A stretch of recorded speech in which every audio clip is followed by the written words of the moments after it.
What's poppin'? What's poppin'? What's poppin'? What's poppin'? Welcome back. Welcome back to the Real Big Food Podcast. Spofford 87, the series. And as you know, we take it from Spofford. Like I told you, Spofford.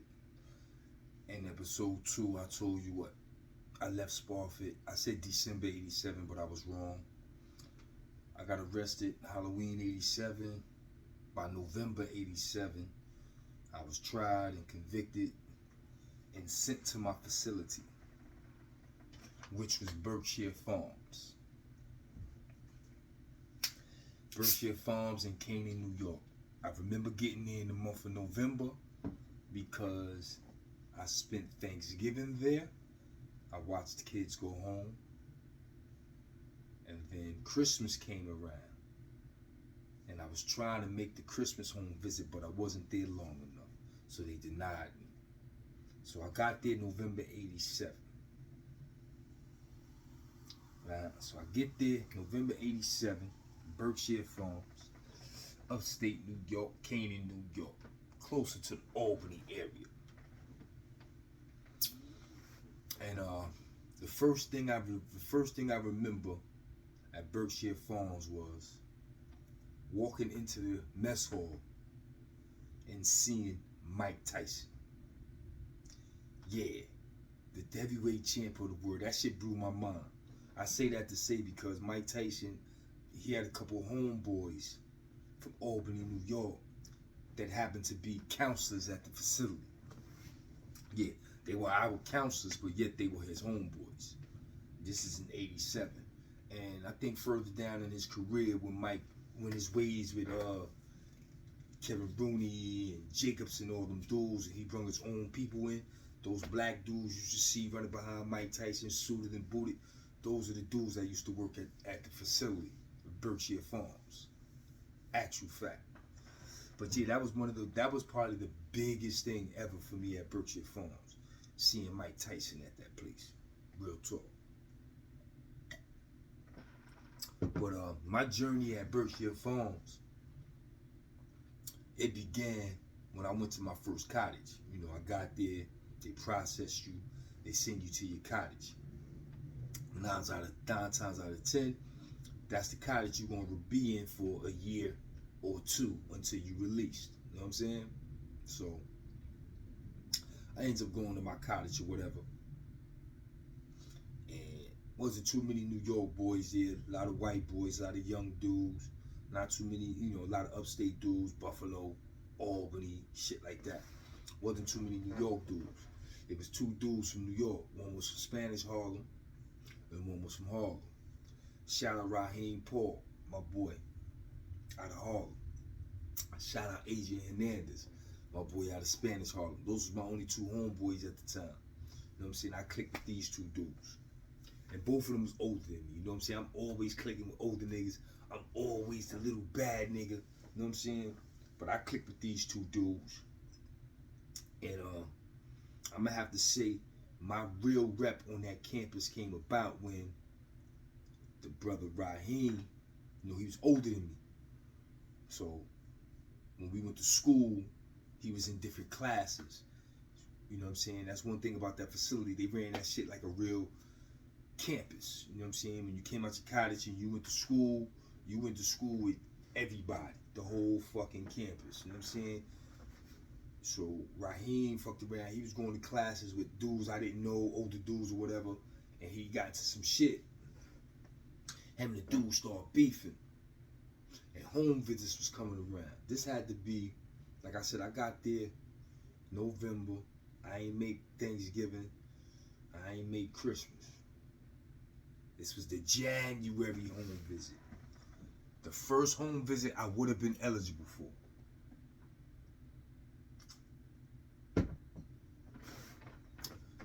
Raheem at the time, if I'm not mistaken, he's going through some shit with the foster care system. He was trying to make it home for the home visit to see his little brother and sister, whatever, you know what I'm saying? And he had this beef with this nigga. And they told Raheem some shit. And another thing about my boy Rock, he was the crazy Mike Tyson fan. So he was on his boxing shit, hard body, and the staff knew that. So they was like throwing the nigga under pressure on some shit like, yo, if that nigga run down on you, you better not fight that nigga back. You better not hit that nigga. You better use all precaution, like avoid this nigga at all costs. Make this home visit, go home to your family type shit. So he under pressure, son. He under pressure. So one night, we coming from somewhere. It's me, I never forget, it was me, Raheem, my boy Adrian Hernandez. You know, you niggas in the DFY, you know niggas by they whole motherfucking name. We coming from somewhere, and the dude he had the beef with, they rolled on us. Boom. It's like three of us. And they letting it be known like, yo, homie wanna fight.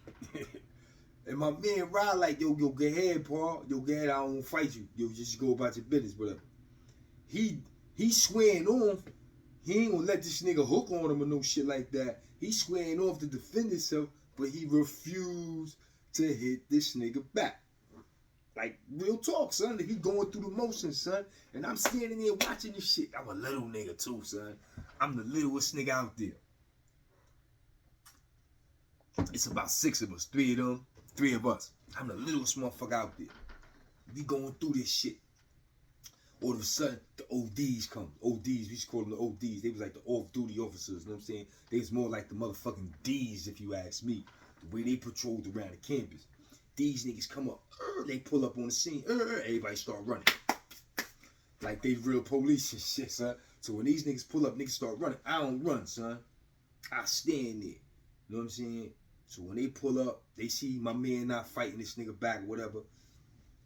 And I think the nigga tried to grab my man when the counselors came or whatever, when the ODs came. And when he grabbed my man, so now the ODs trying to grab these niggas apart, son. I couldn't hold it back, son. I was a little nigga too. When they pulled them niggas apart, the OD had the nigga he was fighting was a nigga named Hightower. I never forget this nigga name. Big, black, ugly nigga. This nigga was about 6'4",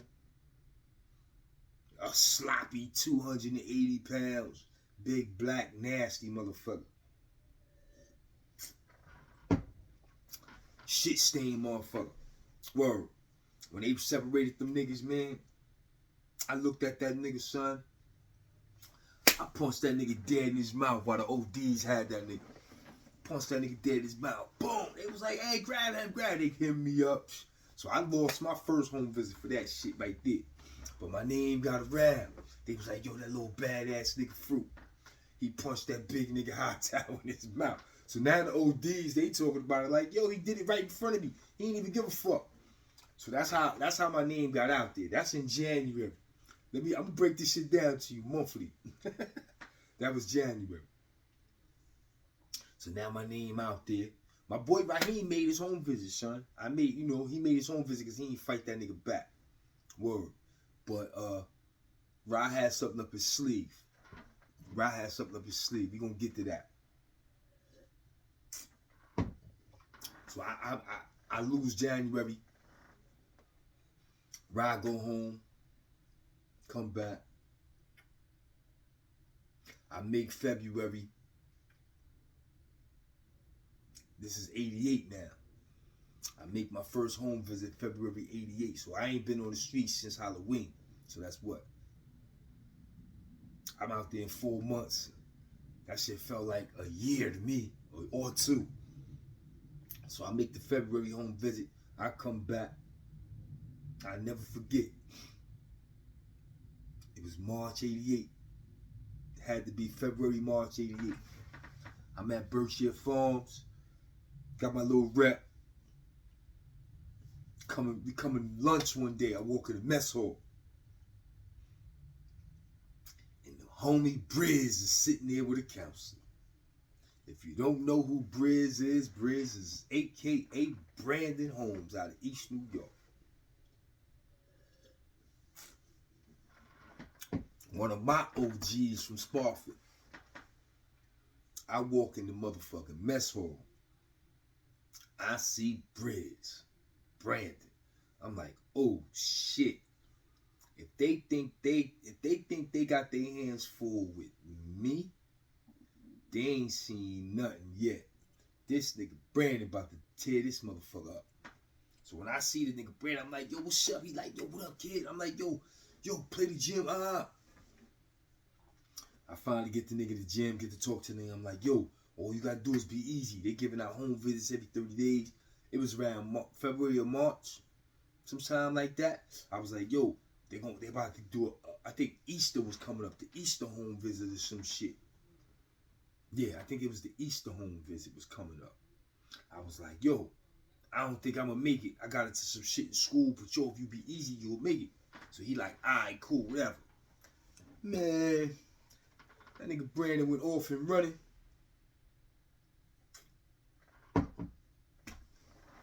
If you ask me, he ain't give a fuck about no home visit. He was running around that motherfucker G-checking shit. He was beating niggas up. He was slapping niggas around. He was handling niggas. Niggas knew who the fuck he was. Niggas knew he was in the building. I couldn't believe it when he made his home visit.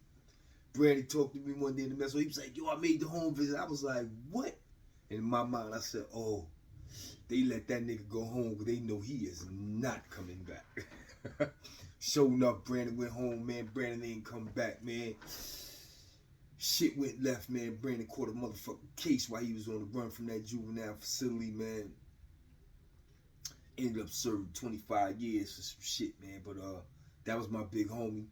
Still is to this day. Shout out to Brizz. You know what I'm saying? Yeah, man. I walked up in that motherfucking mess hall and saw Brizz. Brizz turned that motherfucking Berkshire farm shit upside down. In a matter of 30 days, son. In a matter of 30 days, he did that shit. So that was, we were in the year 88 now, right? So now, year 88 go by. That was the spring that was going into the spring when Brandon bounced. Now we going to the summer of 88. I told you my boy Raheem had something up his sleeve, right?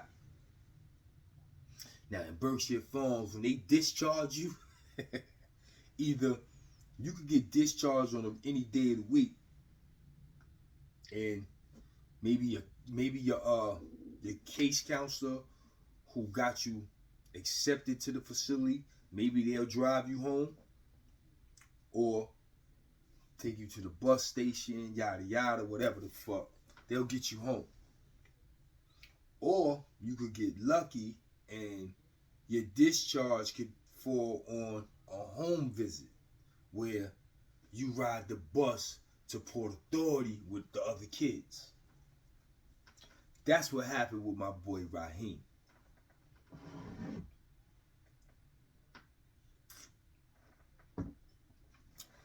'88 summer, I never forget, Sean. We all on the bus going home. Raheem on the bus like, yo, when we get to Port Authority, son, I'm firing off on this nigga. I'm like, oh shit. Word. Now I gotta come back. This nigga Raheem is being discharged. I don't know about this other nigga. I don't know if this nigga High Time will get discharged. I don't know if he coming back and I'm gonna have beef with this nigga. I don't know. But fruit, loyal to a fault, I always said, whatever, son. Yo, this my word. We got off that motherfucking bus at Port Authority. My boy Ryan had his gloves in his back pocket already. As soon as we got off that motherfucking bus, he put the motherfucking gloves on. He beat that nigga all over the Port Authority, son.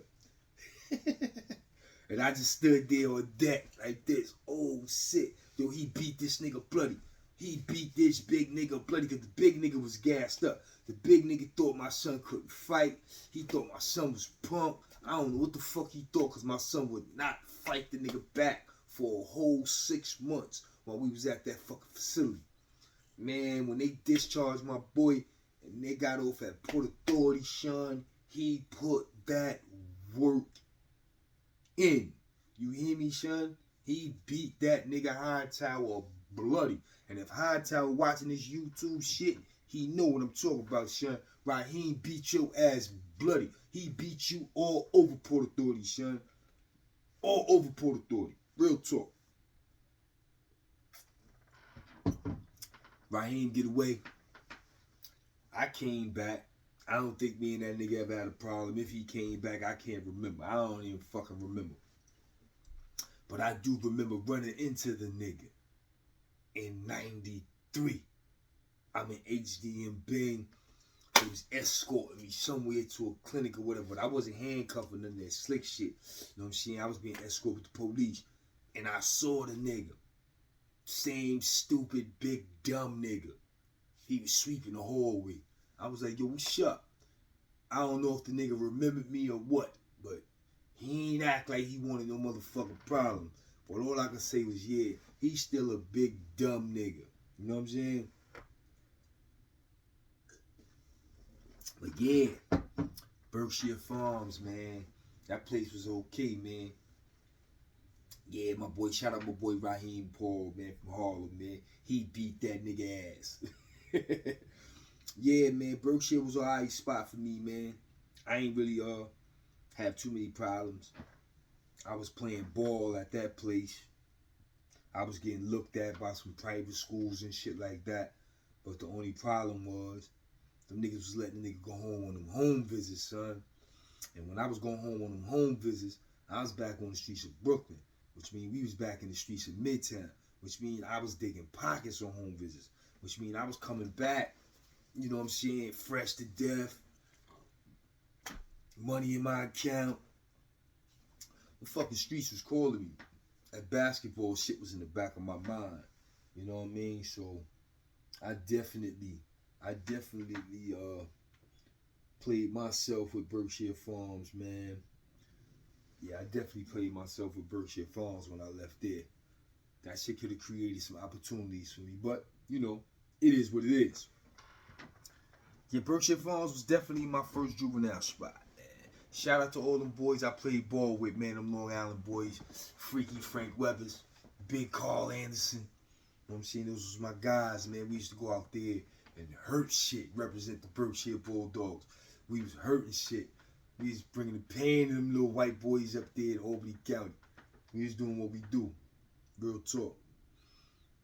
Yeah, we went to some type of tournament upstate New York. Shook out, did what we had to do in '88. Those was my guys. Yeah, man. So, that's basically, you know, this is episode 3. Berkshire Farms. You know what I'm saying? My first stop, Berkshire Farms. The homie Brizz came through, turned up. Episode 4, we gonna go back to Spofford. 89 summer. 89 spring, because I went through Spofford a couple of times in 89. I went through in the spring with the Central Park 5. That's when I met those boys. Then I went through in the summer. And that's when they held me and sent me on my way to my second facility, which was Highland. That's when I run into the homie Mo, the homie Los. So we gonna get into that. Yeah. Episode 4. Episode 4, we gonna do Spofford and Highland. Absolutely. But episode 3 I just gave you, Berkshire Farms. You know what I'm saying? My first DFY facility. And it was a cool one. It was a cool one. Word up. No complaints about that shit, man. I wish I would have learned my lesson when I was there. But once again, shout out my boy Raheem. He put that work in Port Authority. And on that note, I'm going to say peace. And y'all stay tuned for episode 4 of Spofford 87 in the DFY series. Salute.